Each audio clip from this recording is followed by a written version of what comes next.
Tenho o privilégio de fazer parte da Neurovascular e hoje vamos falar de um assunto universal para todos nós, que é sobre o raciocínio clínico e um pouco da ciência por trás. Algo que parece tão abstrato e que às vezes nos parece tão distante. Como é que a Gisele consegue ser tão genial? Como é que a Maramelli consegue ser tão genial? Como é que a Eva consegue ser tão genial? Sem querer querendo, ou às vezes por querer querendo. Alguma das habilidades ou da ciência por trás disso aqui foi pensado, foi organizado. E a ideia é que a gente possa entender um pouco como funciona na nossa cabeça essa coisa que parece tão abstrata, tão distante, que é o raciocínio. E isso importa para além, né, na verdade, do nosso conforto, do nosso ego narcísico, que gosta aí de saber muito, de falar muito, de bater o martelo e acertar as coisas. A gente erra muito, pessoal. Então, para além vamos dizer assim, do benefício pessoal, a gente tem uma coisa muito grave, que é o quanto o erro médico, por exemplo, nos Estados Unidos mata. Nos Estados Unidos, intra-hospitalar é a terceira causa. Em necrópsia, né, a gente sabe que o desacordo entre a causa-mortes e o diagnóstico clínico chega a 40%. E isso traz um custo adicional para um sistema já muito caro e incompetente como o americano, de até 30 bilhões de dólares por ano. Então não é uma coisa só, de novo, né, individual e para que a gente possa falar nomes bonitos e pensar em exames bonitos. Né? E aqui é muito interessante, porque a gente tem vários tipos de erros diferentes. Né? Então, o americano, e é legal aqui porque essa literatura vem de várias fontes diferentes. Uma delas, inclusive, que é um dos métodos que eu vou falar, vem da aeronáutica. Né? Então, por exemplo, e aí eu vou explicar um pouquinho de como é que isso se organiza. Tem três, grosseiramente, erros. Né? O sem culpa, o no fault, aí, que é um quadro atípico, camaleão, ou o paciente, isso aí não é incomum, quando ele não te informa, ou te informa de forma inadequada, etc. Quando o erro é sistêmico, então, por exemplo, quando a gente deixa de trombectomizar um paciente por um erro do sistema, do SAMU, do treinamento da enfermeira na triagem, do treinamento do médico na UPA, etc. Ou seja, uma coisa que antecede ou sucede a sua conduta, e do indivíduo, tipicamente, são erros cognitivos na falha do raciocínio clínico. Então, nosso objetivo hoje é falar desse terceiro tipo de erro, que seria esse erro cognitivo. Tá? Esse modelo de erro, pessoal, é o modelo do queijo suíço, que é o modelo da aeronáutica que eu estava falando, que é muito interessante. Né? Para que uma enfermeira infunda no acesso venoso dieta, muita coisa errada tem que ter acontecido que não depende só dessa enfermeira. E apesar do nosso método punitivo, e às vezes a maneira reducionista de avaliar e de punir ela, depois de 36 horas de plantão seguido, sem dormir, e uma série de erros metodológicos que vão desde do processo de oferecer a dieta até as próprias checagens que ela ou qualquer outra colega poderiam fazer, ou qualquer erro nosso. Né? Eu lembro muito bem de um caso na R2 onde eu errei, eram 3 horas da manhã, sobrecarregado, e aí não é desculpa, pessoal, de jeito algum. Né? Eu sou uma das fatias do queijo ali, mas não sou o queijo inteiro. Né? Então a ideia toda, que é muito interessante desse modelo do queijo suíço, que de novo vem lá da aeronáutica, é que aqui no fim das contas, eu tenha esse erro final, foram normalmente múltiplas etapas, sejam do sistema, sejam dentro de você. E a ideia toda é a gente tomar consciência do que acontece na nossa cabeça, para que, de novo, eu possa fechar precoce esse diagnóstico, ou que eu tenha inércia diagnóstica de que alguém falou que era ABC, daqui para frente é sempre ABC, e por aí vai. Tá? Um trabalho muito, mas muito legal, publicado em 2005, avaliou 93 casos e mostrou que, nesses 93 casos, mostrando aquela ideia do queijo suíço, na média, quando os casos davam errados, haviam pelo menos 6 erros por paciente. Né? Então, em 93 casos, achamos 48 erros. E aí ele coloca, ele divide, né?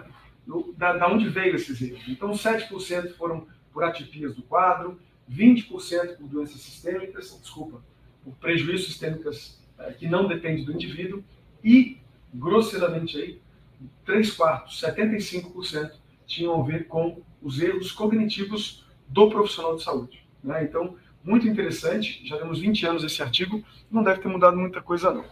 E não é só aqui na clínica médica. Tá? Então, só para mostrar aqui, nós temos outros artigos muito interessantes para descrever o tipo de erro que acontece, lá em cima de neurooftalmologia, aqui embaixo de neuroinfecção, para mostrar como que esses atalhos cognitivos, que a gente chama de heurísticas, e os erros que eles nos levam, os vieses, até onde eles podem nos levar. Né? Então, uma coisa que é importante dessa aula, e que eu quero deixar bem claro, e essa frase acho que resume bem, é que a medicina ainda persiste com a ideia da razão, como única fonte para tomar decisão, ou seja, a decisão vem exclusivamente da razão. E assim o erro é visto como falta de conhecimento, habilidade ou de esforço. A solução é estuda mais, trabalha mais. Está errado, pessoal. Não é assim que a gente organiza isso, tá? Não é preto no branco aqui. E uma maneira da gente olhar é através daquela divisão super didática, né, que vem do Kahneman, do Tversky, lá da década de 60 e 70, que tem relação direta com, entre aspas, né, isso aqui didático não é obrigatoriamente científico, dessas duas formas de pensar do cérebro, né? Então, alguém tem, aqui são os dois, né, o Tversky morreu antes de ganhar o Nobel, lembrando que não existe Nobel de Psicologia, então eles ganharam na economia, eles têm, o Nobel deles, inclusive, nem foi por isso aí, tá? Eles têm estudos em psicofísica que são interessantíssimos para tomar decisão, então são dois gêniozinhos, o Tversky morre antes aí do Nobel que o Kahneman aceita. Alguém tem alguma dificuldade ou alguma rapidez para ler as emoções dessa jovem? Muito pelo contrário, né? É uma coisa muito imediata, muito automática. Isso aí era o que o Kahneman e o Tversky chamaram de sistema 1, o que é diferente dos mecanismos e do processo que eu preciso para resolver esse segundo problema, por exemplo, de 17 vezes 24. A maneira que eu funciono, a velocidade de processamento é bem diferente. E foi isso que eles chamaram, então, de sistema 1 e 2. Né? Então, 1 é o rápido, inconsciente, automático, as decisões mais banais do hábito, sistematicamente inclinado ao erro. O 2 seria esse lento, consciente, esforçado, com decisões complexas e mais confiável. Cuidado, a vida não é tão simples assim. Vamos trazer para a medicina? Eu vou mostrar uma imagem clássica do sistema 1 para quem está treinado.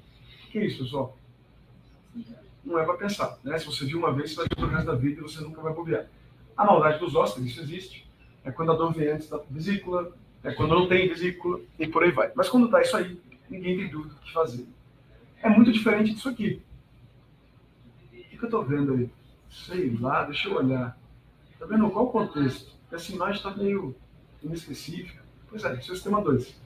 Aqui eu vou descrever um quadro onde você vai somar dados para chegar numa conclusão, inclusive a conclusão de que a ressonância não ajudou tanto. Né?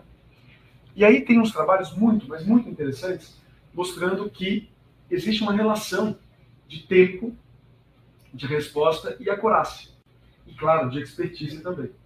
Olha que interessante, pessoal, quanto mais tempo a gente demora para dar uma resposta a um quadro, menor tende a ser a nossa acurácia. Claro que se você fizer uma reta ali, pessoal, a gente vai ver que essa relação de piso é uma das melhores, mas bem grosseiramente, a gente vê que existe uma relação muito clara. Quanto mais rápido, quanto mais sistema 1, quanto mais fácil é a soma dos dados diagnósticos, maior tende a ser a acurácia diagnóstica. Aqui eu já fiz isso e eu vou ver se a Mara aprendeu, porque eu dei essa aula uns 3 anos atrás e a Mara ficou assustada com esse próximo slide. Então vamos ver se a Mara aprendeu alguma coisa. Um taco e uma bola de beisebol custam R$1,10 no total. O taco custa R$1 a mais do que a bola. Quanto custa a bola? Não responde aí.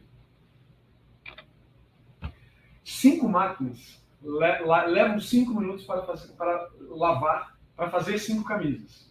Quanto tempo demorariam 100 máquinas para fazer 100 camisas? Em um lago existe um conjunto de plantas ou de algas. Todo dia o conjunto dobra de tamanho. Se demora 48 dias para o conjunto cobrir todo o lago, quanto tempo demoraria para cobrir metade do lago? E aí, alguém quer responder? Aqui a gente passa uma pergunta, só para ver. Vamos lá. Primeiro do taco. Qual o valor do taco e da bola? O que vem na cabeça? Aí não pensa não, só fala. 10 e 1. Claro que não é, né? É 5 centavos e 1,5. 5 máquinas levam 5 minutos para fazer 5 camisas. Quanto demoraria 100 máquinas para fazer 100 camisas? Quanto que vem na cabeça? Pode falar só o que vem. 100, né? Mas a resposta é 5, né? É meio óbvio. Eu não mudo tanto. A máquina demora 5 independente.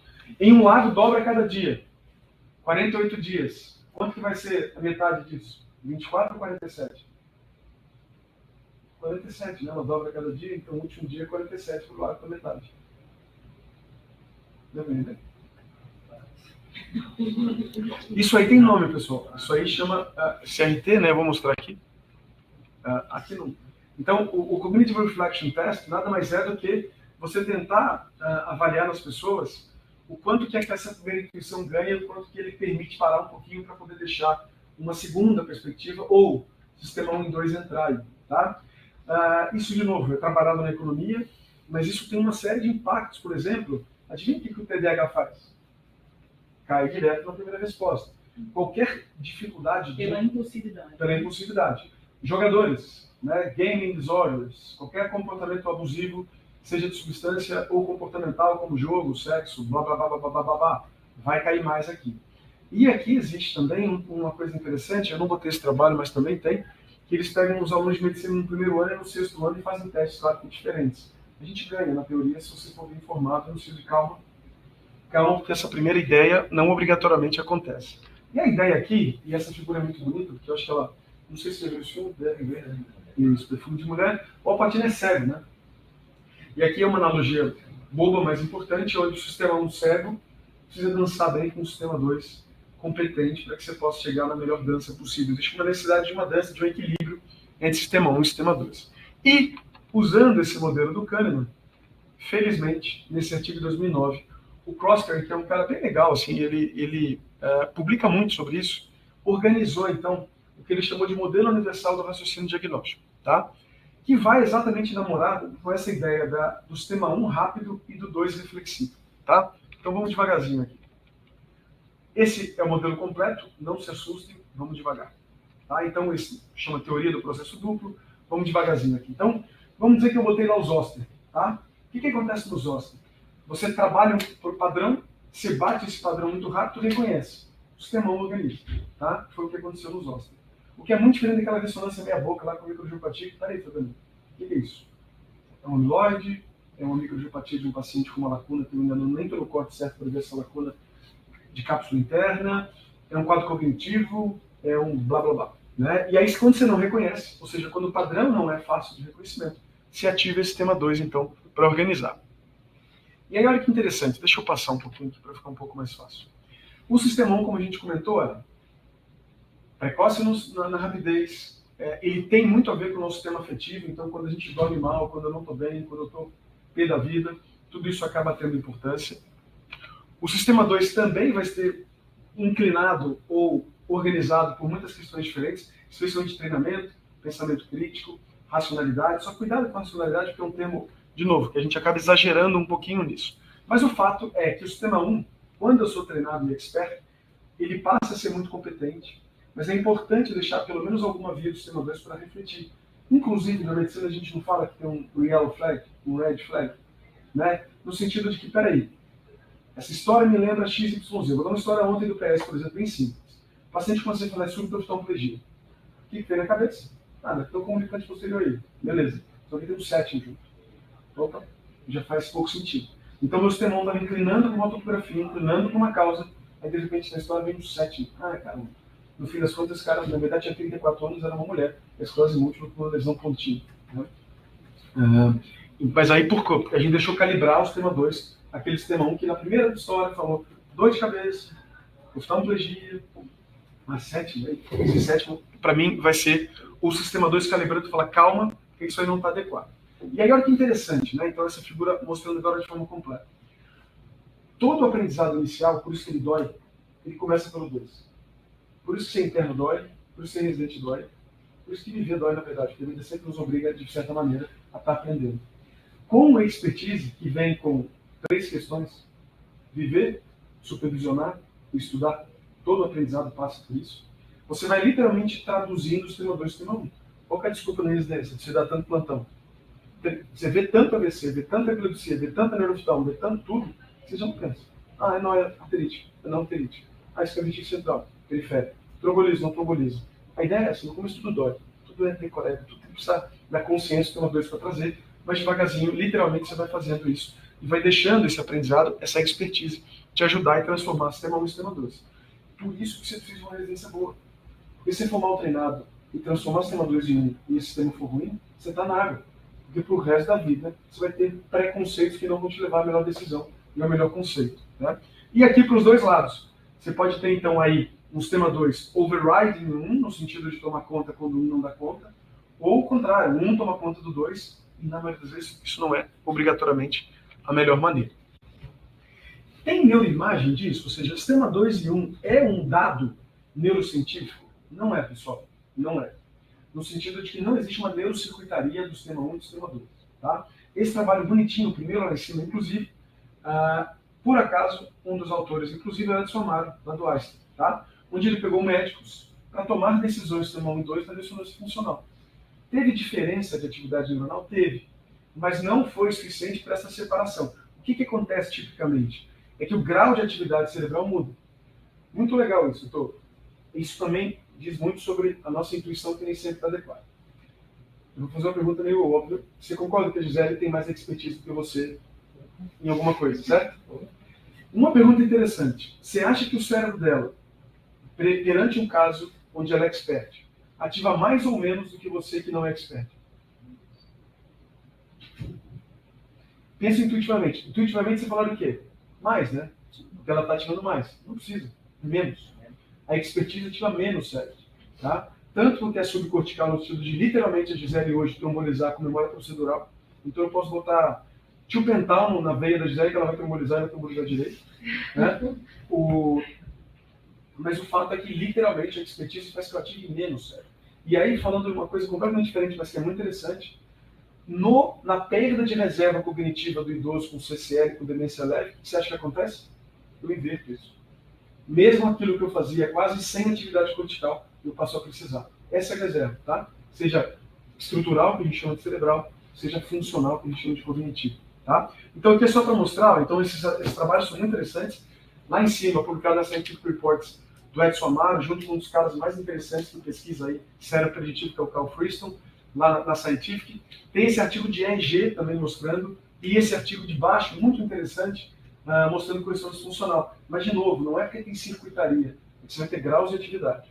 E o expert vai ter menos atividade cerebral, e o inábil, ou menos expert, vai ter mais atividade. Mas não é obrigatoriamente, são áreas diferentes. Tá? Na verdade, o que se imagina é que não são áreas diferentes, são colunas e alturas de coluna. Lembra da coluna cortical, que a gente estuda um pouco, fala um pouco?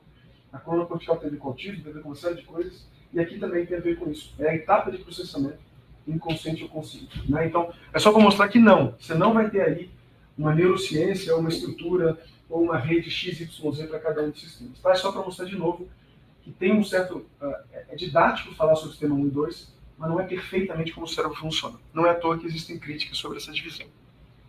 Mas olha que legal, pessoal. Em 2018, o pessoal da rádio publicou isso aqui, que é muito legal, né? Que é basicamente a tradução para eles, porque como rádio, patologia, dermato é muito padrão, que é inclusive por isso que a AI é tão boa, até para fazer essa parte do trabalho deles, eles publicaram esse artigo do Radiographics para dizer cuidado, né? Então, a gente sempre tem com a expertise o sistema 1 o tempo todo, e isso é bom, tá? Isso é bom, isso é atalho, isso economiza energia, a natureza é preguiçosa e quer fazer isso mesmo. Mas não deixe, e é por isso que eles pedem, por isso que tem essa figura bonitinha, de ter o tipo 2. Então, deixe as heurísticas te ajudar, mas não se restringe às heurísticas que são os atalhos. Heurística é atalho, tá? E viés é o prejuízo que o atalho traz. Então é só isso, o conceito é só isso. E aí, que bonitinho, ó. E considerem à luz a história dos outros testes. Por isso precisa de história, contexto, não sempre precisa de contexto. É muito difícil a imagem para todo mundo, né? Cada vez menos a gente tem essa imagem para todo mundo. E o estoque, eu vou mostrar para vocês no final, o estoque é uma maneira da gente o tempo todo estar refletindo e deixar o sistema 2 agir no 1. Tá? É um acrônimo para variar, a americana adora acrônimo, né? Para ajudar a gente a pensar um pouco melhor. Esse é um Codex, pessoal, de 2016. Na época, a gente tinha 216 vieses documentados. Deve ter mais de 300. Tá? Eu vou falar dos principais em neurologia. Em neurologia não, na medicina. E aqui vocês vão ver, pessoal, pensa bem nisso, vocês vão ver que quando você errou a última vez, espero que tenha sido há muito tempo, ou que você nunca tenha errado mentira, isso não existe, ou que você viu algum erro, presta atenção se fugiu muito disso aqui. Não vai fugir muito, tá? Não vai fugir muito. Então, um grupo, né, chama erro de apego, né, ou apego excessivo ao diagnóstico, que é o viés de confirmação. Então, de novo, aquele caso de cefaleia súbita com oftalmoplegia, né? Ah, não, é aneurisma. Ah, e o cético? Não, esse BEL aí é um BEL. É um BEL. Né? Então, ela fez um BEL junto com aneurisma. Cara, peraí, não é muita coincidência, você não está querendo forçar um pouco a barra? Será que não dá para falar que é ponte, né? Pensando aí no oftalmoplegia e numa diplopia horizontal, por que você está querendo forçar a barra para pegar ali um Não, porque eu sou martelo, para mim tudo é prego, eu sou neurovascular, para mim só tem aneurisma. Esse negócio minimizante não existe. Fechamento prematuro, né? Tem um outro também, chama inércia diagnóstica, que seria um terceiro, que é bem interessante. Então, hoje, agora que o nosso teste está fechado, né, já que sabe disso, É que a gente não confia, então isso a gente fica tranquilo. Mas vamos dizer que daqui a pouco a gente está trabalhando no mesmo hospital e eu falo, Jaque, estou mandando aí para o hospital, já que está no PS, estou no ambulatório, e falo, olha, estou mandando uma rapidamente progressiva, uma demência progressiva, eu quero internar.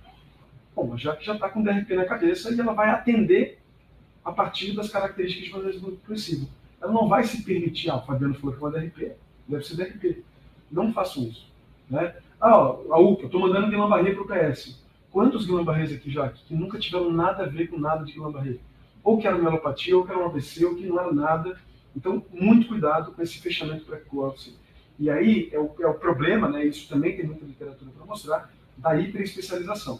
Né? Porque, de novo, aquela brincadeira do martelo sobre prego aqui é verdadeiro. Tá? Esse livro, pessoal, é um livro do Jonathan Howard. O Howard é um neurologista lá de Nova York. E esse livro dele é bem bom. Eu tenho ele em PDF, finge que eu não falei isso, mas eu tenho. E aí, quem quiser, eu posso mandar. Ele tem literalmente todos é exagero.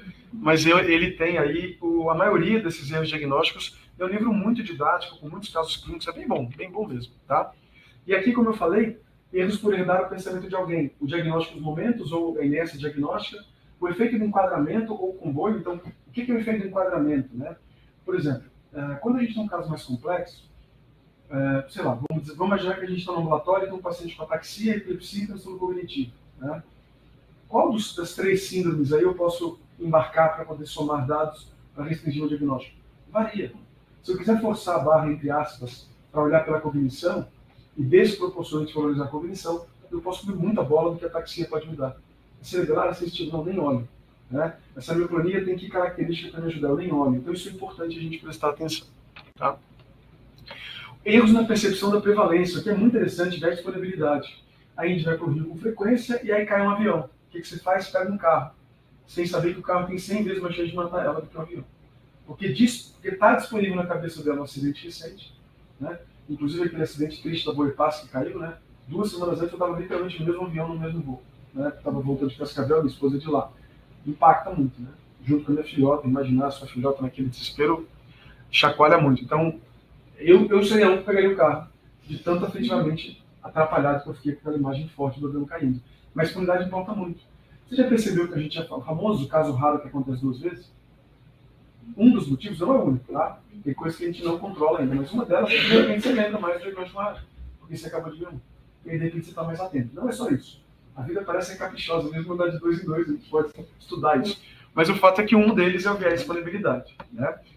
Erro envolvendo características do paciente ou do contexto, pessoal, viés afetivo. Aqui é uma dica muito importante. Prestem atenção nos preconceitos que nós temos. E aí, desculpa, todos temos. Então, por exemplo, eu lembro que, por exemplo, morador de rua para mim era uma dificuldade. Já trabalhei isso em terapia, está resolvido.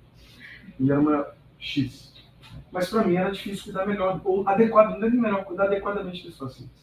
Né? O morador de área livre, que é o termo agora, né? E nesses momentos, onde você está lidando com alguma coisa que afetivamente te incomoda, você tem que duplicar e triplicar o seu sistema 2 para não deixar você cair em vieses, simplesmente para resolver logo esse problema e tirar ele da sua frente. Cuidado aqui, tá? Sabe com viés afetivo? Bom, você tem namorado? Tem. Sabe quando você chega em casa cansado e você quer conversar com ele? Em vez de te ouvir, ele dá aquela resposta pronta, horrorosa, você fica puto, franco. Sabe o que acontece nesse sentido? Aqui existe um viés de afetividade que é o seguinte: quando eu te ouço, se eu estiver deixando que o seu problema vire o meu problema, você causa o meu desconforto. E eu vou querer resolver esse desconforto o mais rápido possível. O que eu faço? O sistema 1, qualquer resposta boba, entre aspas, satisfaz, eu falo, mas é óbvio que você devia ter feito aquilo. Mas eu não queria que você falasse isso. Eu só queria que você não ouvisse. O que estava acontecendo naquela hora é que a dor dele virou a sua. Sua empatia não dá conta, né, obrigatoriamente. Por isso que existe o transtorno empático. O empathic distress tem a ver com você literalmente transformar a dor do outro no sua. Você não quer fazer isso. Isso vai te adoecer e vai estar em burnout. Você quer usar aqui uma perspectiva de compaixão, que é olhar a sua dor pela sua perspectiva. A dor é sua. E isso atinge áreas sociais e áreas de engajamento que vai fazer seu médico melhor, sem me desgastar. E aí eu vou te ouvir, vendo o seu sofrimento. Por que te faz doer? Em mim talvez não doeria, mas não importa eu. Importa o que a gente está sofrendo. Né? Quantos melhorias as relações de forma geral, né? Não namoro só, casamento, relações. Né? Porque a gente, de novo, quando começa a ver o sofrimento do outro, você se coloca no lugar. Não é para fazer isso. Deixa o outro ser o protagonista. Inclusive, hoje à tarde, na aula de coaching de saúde. Esse é o motivo que a gente não consegue mudar o comportamento dos outros. Porque você quer mudar o comportamento dos outros pela sua perspectiva, e não pela perspectiva do outro. E ser empático com o comportamento não dá certo. Como você não é treinado com compaixão e simpatia, você não muda ninguém, nem si mesmo. Né? Mas hoje à tarde você vai aprender como fazer isso. Aula de João Paulo, daqui a pouco. Tá? Erros associados com afeto, personalidade e estilo do médico. Né? Então, arrogância, a gente conhece algum médico arrogante? Alguns, né? Então, isso é muito importante, pessoal. Isso faz diferença. Tá? Tem uma coisa importante, né, que eu tentei falar, mas falei rapidamente. Aquele modelo do queijo suíço, ele tem uma importância muito grande, porque em serviços bons, todo erro, ou toda quebra de protocolo, não vou nem dizer erro, mas toda quebra de protocolo tem uma reunião para a gente entender o que aconteceu. E o interessante é quando você se vê dentro de um processo, é que você para com aquela mania de querer se defender, ou de querer se justificar. Você vai querer entender o contexto que você desempenha da melhor maneira e que você desempenha da pior maneira. Puxa, para mim talvez virar à noite não dá mais. Eu tenho, sei lá, estou inventando, 65 anos, já não consigo. A minha tomada de decisão às 3 da manhã não foi boa. Né? E, de novo, dependendo de como a gente enquadra isso, a Ingrid não tomou a melhor decisão junto com o R2 para um caso onde os chefes não estavam. O problema é da Ingrid? Ou a disponibilidade do chefe faz diferença? O problema é da Ingrid e a privação de sono dela porque ela veio de madrugada do Rio, porque ela acabou deixando para comprar passagem mais barata segunda de manhã. Será que ela não tem que pensar que talvez voltar domingo seja melhor? Que ela durma melhor? Estou inventando aqui, claro. Né? Mas são perguntas importantes e entendendo o erro como um processo, não como um rótulo, não como um apontar de dedos, faz muita diferença no nosso aprendizado. Se vocês ainda não erraram feio na vida, pessoal, sinto muito, vocês vão errar. Tá? E se você transformar esse erro num peso na sua coluna, nas suas costas, o desânimo do privilégio que é fazer medicina, do quanto você ajuda, um erro que você errou feio, você ajudou com toda tranquilidade, são 3 mil pessoas. Mas esse erro vai te consumir se você literalmente não começar a olhar para ele com essa mentalidade de crescimento, de aprendizado. O que eu poderia ter feito? Será que essa pessoa me incomodou a ponto de eu fechar precoce o diagnóstico e querer dispensá-la da minha frente?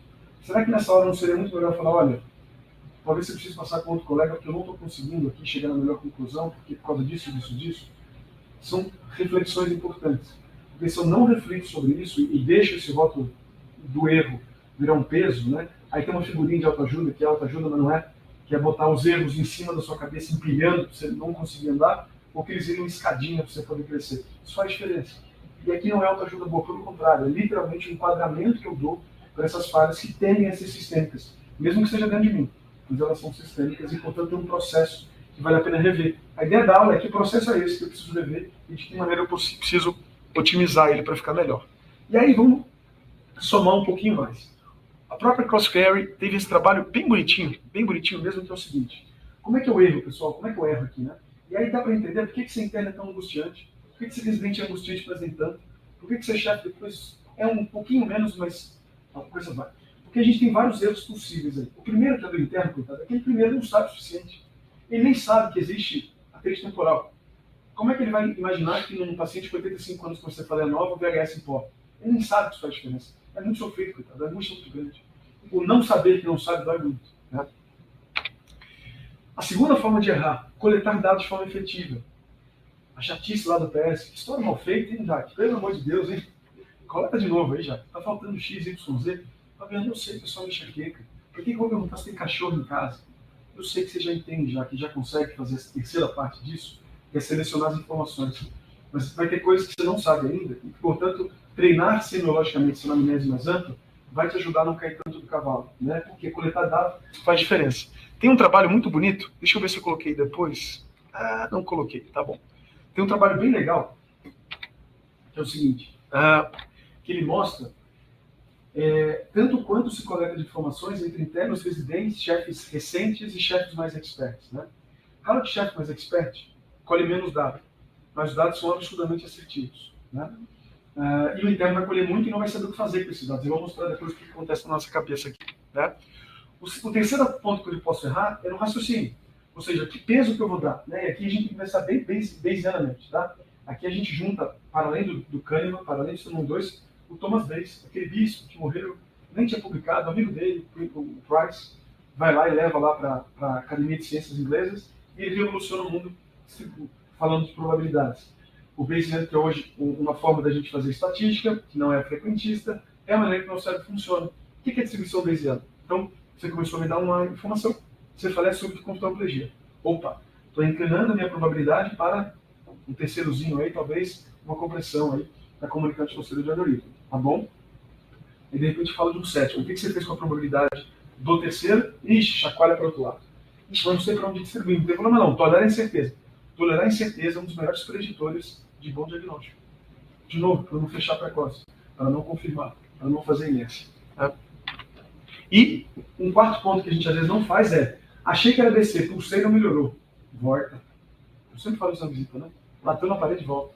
Você fechou antes, você deu, por isso que a gente está na anamnese. Não fala que é distonia ainda.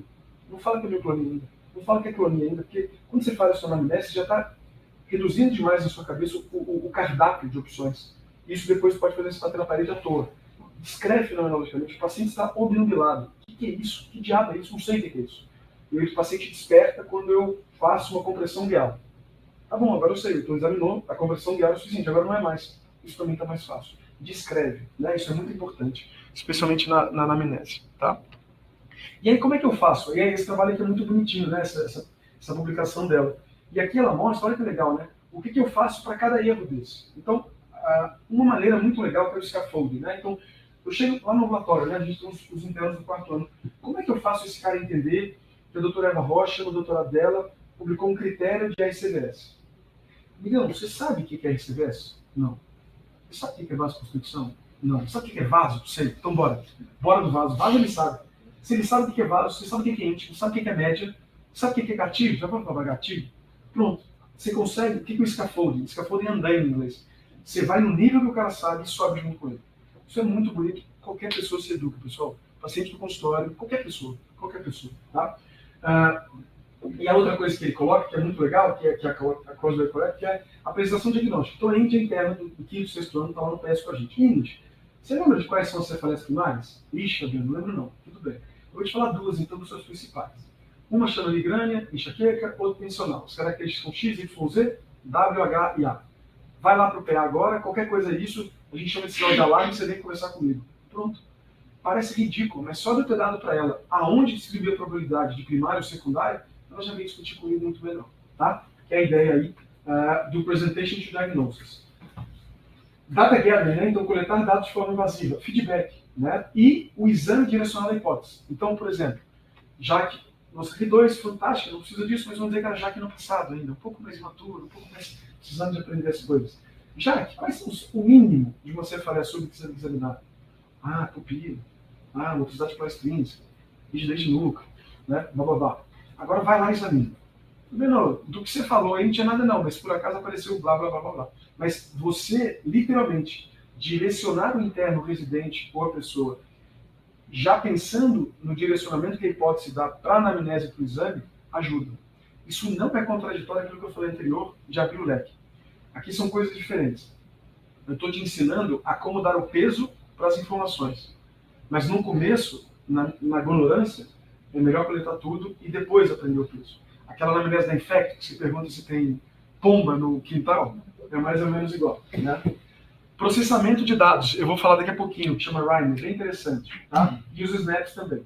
E o metacognição, que é o que eles chamam de que é a revelação de diagnóstico de conduta, é o timeout, que eu vou falar no final também, que é pare e pense, simplesmente pare e pense. Tá? E as reflexões e percepções dos vieses. Aqui é só para mostrar uma outra maneira de aquisição, mas aqui fica um pouco longa. Né? Então vamos lá, vamos falar um pouco, então, reforçando um pouco dessas estratégias. Não tenho conhecimento. Não é obrigatoriamente a quantidade de conhecimento que importa, mas a qualidade. Então toda a técnica que auxilia a organização vai ajudar. O scaffolding, como eu falei, né, que é um andaime. Discutir problemas em vez de doenças também é uma coisa interessante. O artigo que eu falei, olha lá que legal. Ó. Coleta de dados vezes casos clínicos. Né? Então, quando os estudantes, olha que interessante isso, né? Quando os estudantes coletam, então imagina que é um interno, ele coleta a história e ele vai dar o diagnóstico. Quando ele faz tudo, o acerto dele é de 10%. Quando ele já pega a história pronta, 36%, pronta no sentido de uma pessoa mais experiente pegou a história e deu para ele. Ele aumenta para 36% a chance de acerto. Residente, quando vai sozinho, 47%. Quando coleta a história da melhor maneira, de uma maneira, 81%. E o clínico geral, aí seria o seu chefe, né? Você sai de 5, olha que interessante. Mesmo o chefe colhendo sozinho, ele vai bater 60%. Porque a gente, querendo ou não, vai ter cada um sua inclinação, tá? Esse artigo é bem interessante também, que é aquilo lá, ó, que ele bota o artigo, né? Ó, Teaching Diagnostic Skills, Clinical Vignettes or Chief Compliance, né? Que na verdade te dou o caso pronto, amarradinho, ninguém é. Mas é para fazer esse caso ficar amarradinho. Por isso você precisa no começo começar. Mas depois que já tem um treinamento, você já sabe abrir todo o leque, vale a pena ensinar na amnésia o físico e direcionar. E fazendo esse exercício, direciona e não direciona. Lá no PS eu falo isso muito para os meninos fazendo a imagem. Eu acho que é uma dissecção de carótida porque eu tenho um hipoglosso, porque eu tenho um horn, porque eu tenho alguma coisa. Olha a imagem olhando o hipoglosso, mas não deixe de ver tudo o resto que ele pode te mostrar. Ou seja, deixa o sistema 1 querendo fechar a dissecção na sua cara, mas deixa o sistema 2 para te mostrar o restante se tiver. É esse exercício que é importante. E o raciocínio diagnóstico que eu falei do RIME, né, que é super legal. O que é o RIME, pessoal? É a progressão da competência na hora de processar os dados. O que é o R? É o interno. Ele só reporta. Eu não sei a mínima ideia do que é importante que eu coletei. Eu coletei de história familiar, do tio, da avó, eu coletei do cachorro, do pombo, mas estou falando de disciplina megalino, enxaqueca e por aí vai. Segue a vida. Esse é o report, ele está só reportando. O I, já que está no meio. Mnemônico para entender os caminhos que a gente passa na nossa aquisição de expertise no processamento dos dados da anamnese, do físico, dos exames complementares. Então, o repórter, o intérprete, então, a Jaque já me passa um caso mais redondinho, já entendendo aí provavelmente uma doença vascular aguda, então o NIH já está dentro, a avaliação já está toda formada. Né? O manager já é a Jaque no finalzinho do R2 e R3, onde ela não só interpreta, como para ela também está muito fácil traduzir isso num manejo adequado. E o educador é quando você consegue ter essa meta-cognição, ou essa meta-percepção do contexto, onde você já consegue ir antes até do desfecho diagnóstico, já ir estudando, já ir captando, já ir explicando para quem for necessário, inclusive para si mesmo, o que está acontecendo. Uma outra coisa muito importante para a gente ser o melhor raciocinador diagnóstico, pessoal, é isso aqui, ó. Qualificador semântico. Por que diabos na neurologia a gente fala paresia e não fraqueza? Por que a gente fala diparesia, monoparesia? Para que a gente inventa esse monte de nome, pessoal? Isso faz muita diferença. Isso aqui não é coisa velha do Charcot, né? Coisa velha daqueles alemães, americanos, franceses do século XIX, tinha nada para fazer, ficava só inventando o nome da Grécia e do latim que a gente fica decorando. Não é. Sem querer, querendo, eu acho que todos eles percebiam muito na prática, mas hoje a gente consegue mostrar isso com neurociência, usar qualificadores semânticos, que tem um nomezinho mais fácil na prática, que chama termos técnicos, nos ajuda demais a refinar o meu sistema, minha memória semântica, para melhorar o meu raciocínio. Tá? Então, aqui a analogia com a figura é como qualificador semântico é como se fosse, e aí por isso eu botei essa brincadeira de como organizar a sua biblioteca. O que significa na minha cabeça tetraparesia flácida reflexa? Por que eu preciso falar tanto assim de um paciente que estava só reclamando de uma fraqueza muscular membro ascendente? Né? Porque tetraparesia flácida reflexa já abre na minha cabeça um diagnóstico muito claro. Né? Se for ascendente, tipicamente deve seguir pela barreira. Se for ascendente com desautonomia, uma pupila, talvez seja um botulismo. Rapidamente subir na minha cabeça uma coisa muito mais clara do que aquele monte de informações que o paciente fala. Né? O Acari, né, hoje na reunião de quarta-feira ele não vai tanto, mas ele fazia uma brincadeira super importante, porque tem a ver com isso. Ele falava assim, imagina que você tem que procurar esse caso do PubMed e cada palavra custa R$100. Você tem que resumir esse caso em 2, 3 palavras. É isso aqui que ele estava tentando exercitar na nossa cabeça. Tá? Quando eu falo resumo em 4 linhas, é isso aí. É isso aí. E aí a dificuldade toda, né, é onde no Rhyme a pessoa está. Porque se ela for um reporter e tudo bem, se eu peço para ela qualificar em 4 linhas, essas 4 linhas não são uma bagunça. Né? O manager e o educator vão ter mais competência para ajudar. Né? Então aqui só para mostrar, pessoal, apesar de parecer muito doido o que eu estou falando, tem artigo para tudo, daí que eu não estou tirando da cabeça nada, que nem teria competência para isso. Mas o fato é que qualificadores semânticos são, na prática, ideias abstratas ou símbolos que nos ajudam a tomar a decisão. Tá? Então, de novo, anamnese, exame físico, a gente traduz tudo isso para qualificadores semânticos. É simétrico ou assimétrico? É ascendente ou descendente? É agudo, subagudo ou crônico? Isso não é à toa. A gente literalmente está treinando memória semântica, que é o que a gente acessa para aqui, junto com a executiva, para poder chegar no melhor diagnóstico. E aí, de novo, quais são as características clássicas dos qualificadores semânticos? São pareadas e opostas. Agudo, crônico, localizado e difuso. Único, múltiplos. Grave, leve. Intermitente, progressivo. Saudável e etc. Né? E aqui é só para mostrar uma mielopatia aguda, por exemplo. Olha o tanto de coisa que a gente vai dividindo. Mas olha como seria impossível pensar no diagnóstico diferencial de mielopatia aguda se não fosse os nossos qualificadores semânticos. Ó, curto, longo, agudo, subagudo e crônico, é impossível. A neurologia inteira, na verdade a medicina toda, se baseia nisso. Porque é aí, pessoal, que literalmente, aqui é só para mostrar a nossa memória semântica e onde ela se encaixa, né? Então, a memória semântica é um tipo de memória de longo prazo, declarativa. Eu vou só mostrar aqui como é que ela funciona. Aqui é só mostrar uma coisa engraçada, na verdade, né? Não sei se vocês lembram desse bicho doido que tinha, acho que era Copa do Mundo, acho que era de 16, né? Que tinha um pistola que chamava. Oi? Na Rússia, é isso. E aí o canarinho putaço, olha lá. Então, o que é isso aqui, né? Isso parece uma brincadeira toda, mas não é. Para que isso faça graça na nossa cabeça, e aí o cara ainda fazendo essa frase aí meio inadequada, né, Fabiano? Parabéns aí pelo contexto social. Mas o frio da porra, hein, criançada? Você precisa brincar com o conceito de canarinho, que é o nome, o apelido carinhoso da nossa camisa amarela da seleção. O cara tá na Rússia com esse olho aí dele, que dá uma pista social aí de uma certa...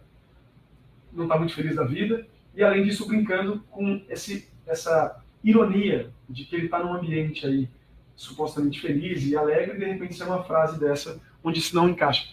Só é possível rir disso com a memória semântica que consegue encaixar tudo isso, né? Então, a memória semântica é toda a memória que não depende de quando e onde. Quando a Eva... Se eu estava falando assim, Eva, quando é que foi a primeira vez que você ouviu falar de RCVS? Sei lá. Então, não está na memória, não está no hipocampo, não está na memória episódica, está na semântica. Tudo que não depende de quando e onde está na semântica. E toda a nossa cultura humana, toda a ciência, toda a literatura, toda a religião, toda a arte depende dela. Aqui é só para mostrar uma coisa bonita, que é o porquê categorias semânticas importam tanto. Que é o seguinte, pessoal, olha que interessante, ó. Não existe neurônio com Brad Pitt na sua cabeça. Mas, se eu juntar ator americano, bonito, bababá, já casou com Angelina Jolie, quando eu começo a ativar dessa maneira, ele vai aparecer na sua cabeça. É o conjunto de ativações periféricas ou semânticas que vão, no conjunto, dar para sua consciência a ideia de que chama Brad Pitt. E aqui é só para mostrar como é que seria, no modelo aí teórico, essa ativação, tá? E no fim das contas, o que acontece é que você vai estar sempre conectando módulos diferentes. No putinho pistola, lá no pintinho pistola, só tem como ter graça quando eu vou juntando de novo conceitos semânticos diferentes. É a mesma coisa aqui. Tetraparesia me coloca num hub. Tetraparesia flácida reflexo me coloca, ou flácida reflexo, um outro hub. Quando eu junto as duas, é como se eu colocasse na memória semântica um caminho muito claro aí do que significa, ou das hipóteses que eu vou levar a partir daí. Tá? E por fim, reavaliar diagnóstico de conduta, que tem a ver com o que a gente discutiu, de melhorar a metacognição. Ou seja, sair da anestesia do fechamento precoce, do viés de confirmação, né? Tanto antes, quanto durante, quanto depois do diagnóstico. E lembrando que nós temos muitos, mas muitos viés cognitivos, os mais variados. E por fim, né, que eu acho que é uma coisa interessante aí, que é o SNAP que eu coloquei lá, no sentido de como é que você ajuda uma pessoa a desenvolver metacognição. A partir dos SNAPs. O que é SNAP aqui, só para facilitar? Resuma os dados, reduz o diferencial, analisa as evidências, sonde novos... Então, assim, bem grosseiramente, né? Pensa na visita. A visita a gente passa muito sem querer por isso. Então, a gente pede para o resumo dos dados, eu reduzo o diferencial, eu uso os dados da anamnese, exame clínico, exame complementar para analisar a evidência, sem deixar a porta aberta para novos dados e novas mudanças. Né? Por exemplo, a gente já teve alguns Guillain-Barrés aqui que de repente deu uma história de já teve antes, ele tem um quadro psiquiátrico com dor abdominal. Não era imune, né? O tratamento aqui, essa porfiria precisa de outra coisa. Né? Então, é isso. De repente, o dado muda completamente. Planos de manejo e escolhas leituras. Volta a ideia do erro ou da incompetência, entre aspas. A incompetência não é esse destino. É uma parte do processo que, se você estiver na direção ou no contexto adequado, é transitória. A ignorância nunca é transitória. A ignorância é um fato da vida e abraça. Tá? Porque se você achar que você está muito certo, você acaba fazendo mais besteira do que quando você não está. Mas esse exercício do SNAP é muito bonito. Olha que interessante, né? É um acrônimozinho bonitinho, mas é o que a gente faz todo dia, ou deveria fazer. Né? E por fim, né, para trazer o Aristóteles para cá, o Aristóteles falava de uma coisa, né, de um conceito de aprendizado, que é literalmente isso aqui, sem esse gráfico bonito. Que é aquilo que eu falei de... Por que é difícil para o interno? Porque ele nem sabe que ele não sabe. Por que era difícil para a Jaque na Rio? Porque agora ela já está muito boa. Ela sabe que não sabe. Por que agora está mais e menos difícil para a Jaque. Agora ela sabe que sabe que não sabe. Por que a vida é fácil para a pessoa dizer? Porque ela nem sabe que sabe tanto. É tanta competência, é tanto próximo da perfeição que você não entende de nada.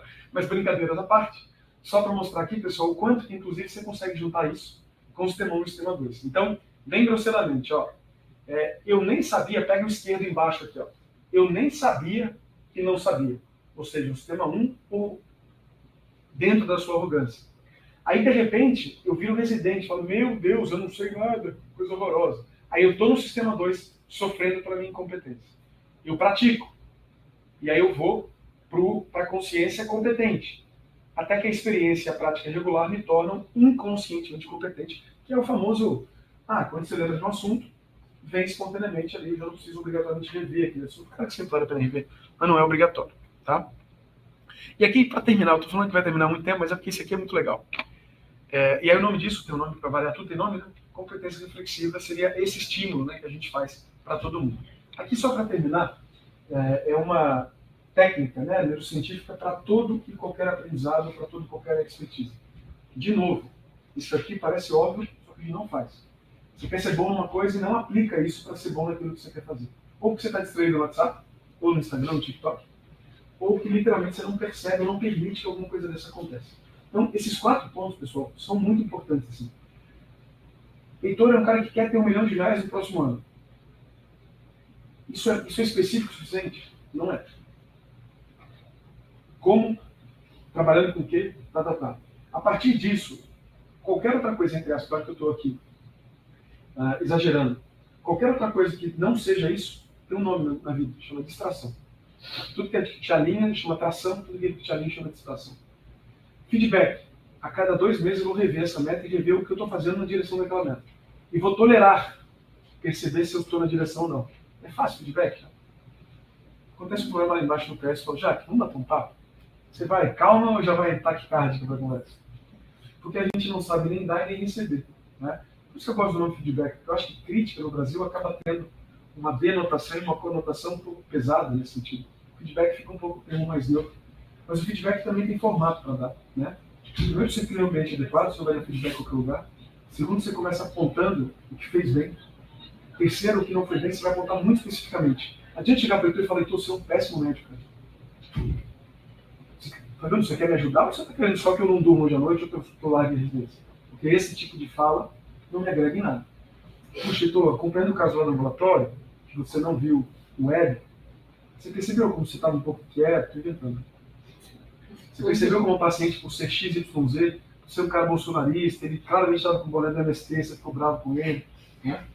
E por aí vai. Isso é importante, isso faz muita diferença. E sempre no feedback você termina, depois de ser muito específico, os pontos negativos, propondo algo.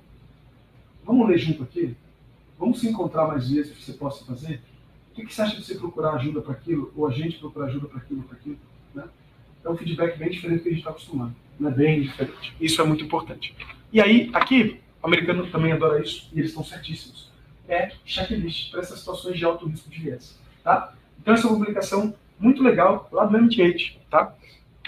Onde eles pegaram assim, em situações de alto risco, o que você vai fazer? Então, quais são as situações de alto risco? Então, olha lá a primeira linha. Inércia diagnóstica. Esse paciente foi passado para mim do plantão anterior, ou seja, eu estou assumindo que o diagnóstico está correto e não reavaliei, inércia diagnóstica. O diagnóstico é sugerido pelo paciente, enfermeira ou outro médico, fechamento precoce. Eu aceitei o primeiro diagnóstico na minha cabeça, ancoragem. O que é ancoragem, pessoal? Deixa eu falar uma coisa legal aqui. Sabe quando você vai no self-service e o prato é desse tamanho? Isso é uma ancoragem. Você a partir daí vai comer 1 quilo a mais que o prato tem aquele tamanho. Sabe quando você vai fazer a assinatura do New England e a assinatura, sei lá, só online é $100, a online com papel é 110, etc. Certos valores e certas maneiras de apresentação são ancoragem.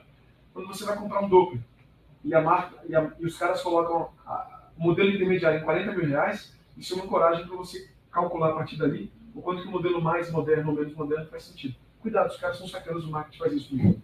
Tá? E por aí vai. E aí no final, o que eles pedem para a gente fazer? Pausa. Considere um antídoto universal, que é o que mais poderia fazer. É voltar na história, é voltar no exame, é olhar o exame de novo. Né? E tenha certeza que o paciente tenha saiba como e quando voltar para você. Isso aqui, como é para o PS, por essa ideia do terceiro aqui, mas isso é muito importante. Tá? Só no finalzinho lá que eu gosto sempre, porque, de novo, isso me pegou por muito tempo, e não é que eu errei por isso, mas eu me percebia um pouco desengajado, né? No sentido do estereótipo do paciente. Cuidado, pessoal. A nossa cabeça funciona por preconceitos, tema 1. Isso não é demérito. O demérito é agir sobre esse preconceito e não poder refletir um pouco melhor sobre ele. Então, sempre que tiver alguma inclinação nesse sentido, presta atenção, isso faz muita diferença. E o SLOW, como eu estava falando, é literalmente esse acrônimo também para nos ajudar. Tem certeza disso? Por quê? Olha os dados, o que está faltando, e está tudo linkado. Pense no oposto, né? E pense no pior caso, no pior cenário. Então, por exemplo, eu estou na dúvida de mielopatia, sei lá, por MOG, estou inventando aqui, né? E o Guillain-Barré. O imunoglobulina vai tratar os dois. Mete bronca. Qual é o pior cenário de imuno? Trata os dois. Vou imaginar que não fosse o Guillain-Barré, mas o PEDIC. Eu estou na dúvida do mielopatia inflamatória e PEDIC. O corticoide vai tratar os dois. Então, assim, o pior cenário, eu vou acabar tratando os dois e não vou me atrapalhar aqui. Então, pensar no pior cenário ou o que mais posso fazer. Esse slow talvez seja o melhor deles, no sentido de mais amplo, né? E, de novo, olha que legal, esse trabalho é muito bonito. Foi um trabalho randomizado num pronto-socorro para avaliar se isso reduzia o diagnóstico. E reduziu. Tá? Então, de novo, tem muita coisa legal aqui para a gente fazer, mas a dica de tudo é: entenda que funcionamos muito com o sistema 1, especialmente quanto mais confiança e competência a gente tem, e que parar um pouquinho para rever as coisas não faz mal a ninguém. Tá bom? É só isso. Obrigado.